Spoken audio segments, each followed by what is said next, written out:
while, so we're going to try to keep this as short as possible. I'd like to start with the story today. It's a warm, sunny April afternoon, and about 1,000 kids are gathered for an exciting weekend at the Philly Science Fair. Hundreds of them are gathered around our car, staring at it in awe, and that's when we realized, we're not building a car for today, we're building a car for tomorrow. What will these kids be driving? What will their kids be driving? They'll be driving electric, and that's why we're here today. Thanks so much, Sheena. Good evening, everyone. My name is Connor Sindel, and I'm joined up here by Sina Gilkari, and we're members of the management team on Penn Electric Racing. Today, we'll be telling you about REV2, our greatest design yet, and be convincing you that our design is the one that should be purchased by your firm. First and foremost, I'll be going over the market, then I'll be looking at the design of our car before I talk about manufacturing. Sina will then take over to talk about our supply chain, marketing efforts, and financials. The time for electric race cars is now. In February, the EPA handed down a ruling that puts in jeopardy the ability of amateur racers to actually use combustion cars for environmental concerns. Though it's not set in stone yet, the writing is on the wall, the electric industry is booming. Luckily, the most important reason for the success of a company is the market that it's in. Looking to Porter's 5 forces of market analysis, we see a few things. First and foremost, looking at the power of consumers, we realize there aren't a ton of electric cars in the market today, meaning that their power is limited. Similarly, suppliers don't have a ton of power because there are constant innovations that are happening, meaning that that is also a positive force for the electric market. The other 3 factors tell a similar story, meaning that we need to look to the electric market over the gas market now more than ever. Now that you've heard about our market, let's talk about our consumers. The first important thing to know about our consumers is that to them, performance has 2 meanings. First and foremost, they want performance in the traditional sense of a car. They want a car that's fast, they want a car that corners well. But they also want performance in the theater sense of the word. They love drama, they love excitement. So what specific groups are we targeting? Well, it's threefold. First, we have the casual carters. These are our youngest racers. Then we have the amateur racers. These are a little bit higher skilled racers and they seek the best value for performance. Finally, we have the semi-professional racers, our older racers, who want the best out of their cars.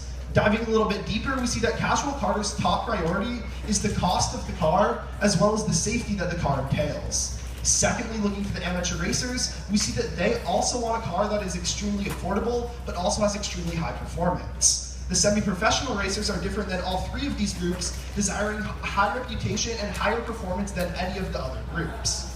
But now that we understand our customers, we have to talk about the cars. Right now, Penn Electric Racing's history is a trilogy.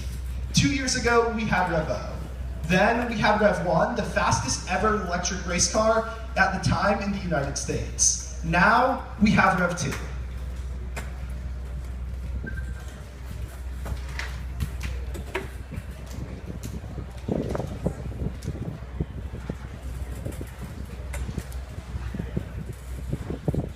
And the audio isn't working.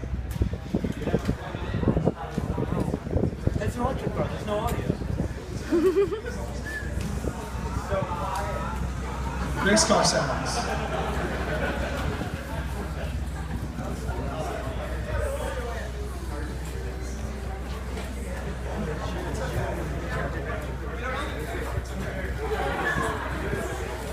Now we have to watch it. You also can't see.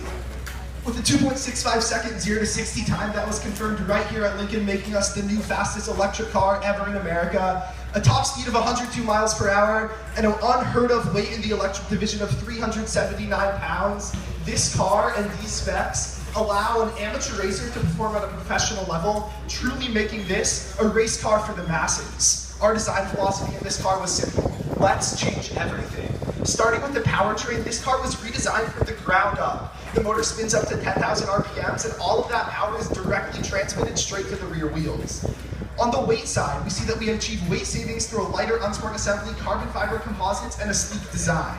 The electrical system is completely redesigned with 12 custom PCBs, a brand new accumulator with a 2-hour charge time and 10-minute swap time, as well as a number of other changes that make this car able to drive better and longer than ever before. And finally, the driver experience is unparalleled by any other Penn Electric racing car.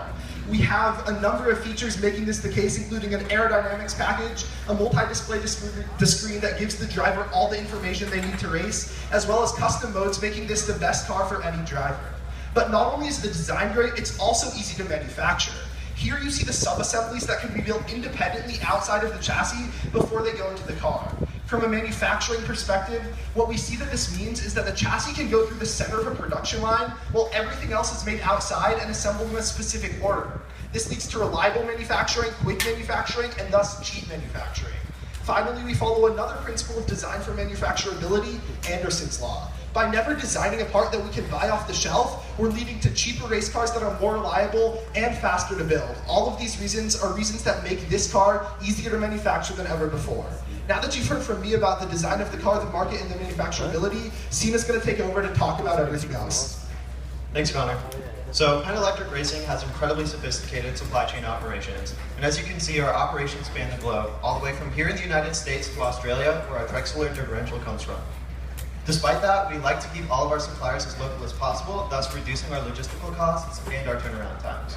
We also work with suppliers that are very popular in the industry, meaning we have a large community to fall back on in case of availability issues. So any good marketing strategy is about dual value creation. And that means creating value for your customers and thus allowing them to create value for the firm. And the first way we're going to do this is by maximizing consumer surplus using second-degree price discrimination. So Connor talked to you about the three main segments that we're going to target. And for each of these segments, we have a dedicated model. Starting all the way at the bottom of the price range with Rev2K, a car that's tuned to perform more similarly to a go-kart and is also priced lower. Then we go up the price chain to Rev2, our standard model dedicated to the amateur racer. Priced at $35,000, we're still able to extract a margin of $17,000 due to our $4,000 cost reduction. Finally, at the top, we have Rev2 Plus and Rev2C, our fully customizable, high-performance vehicles at a much higher price range for our semi-professional racers. Secondly, we'd like to work on improving our customer lifetime value, which is the amount of revenue a customer contributes to the firm over the course of their lifetime with us. And the first way we're going to do this is by expanding our customer base with a strong value proposition dedicated to service. So here you can see a driver, Liam, working with an electrical engineer as well as a driver trainer. The driver trainer is walking Liam through the course he's about to take, while our electrical engineer tunes the car to Liam's exact needs. And this is a service that's going to be available to all of our Rev2 Plus customers. Next, we'd like to work on customer retention. And the way we do this is by following an agile product development strategy used by many product development and technology firms. And the way we're going to do this is with rapid technological iterations with significant enough changes from year to year that our customers will come back frequently to update their models, thus leading to repeat sales. So because of the power of the Penn Electric brand, we're able to utilize it for a low-cost marketing strategy.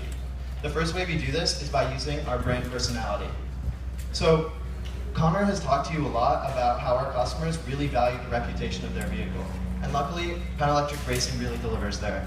Here you see Rev1, which at its time was the fastest student-built electric race car in the country, sweeping FSA Lincoln 2015. And everybody knows this both inside and beyond the industry, whether we're working with suppliers, customers, or potential business partners. Secondly, we can also utilize our brand awareness, and the management team has been working on this year-round. Here you can see us at events all over the Philly area, reaching hundreds of thousands of potential customers at the Philadelphia Auto Show, Philadelphia Science Fair, and the Simeone Motorsports Museum. Finally, the motorsports industry really relies on community, and Penn Electric Racing has built a broad network of partners in the industry and beyond, whether it's firms that our engineers have worked with previously or business partners. Furthermore, we're working with associations such as the SCCA and the NASA, as well as revolutionary companies such as Faraday Future, to co-sponsor E-Prix and Spec Series to introduce our car to the market. So now, what does this mean for you? With a targeted production of 75 units of Rev2 in the first year and a margin of $17,000, we're aiming to reach $220,000 of profits in the first year. Obviously, this will grow over the course of 4 years, but we're aiming to reach about $2.25 million. The majority of this profit will be coming from Rev2 because of the high margin and high volume we extract there, but we'll also get a significant amount from Rev2 Plus because of the extremely high margin we can extract on our luxury product. So Connor has talked to you about how right now is the time for electric vehicles and how our elegant design leads to easy manufacturing. I've talked to you about our sophisticated supply chain, our marketing strategy, and the projected financials. So with that, on behalf of the entire management team at Penn Electric Racing, I'd like to thank you all for your time today.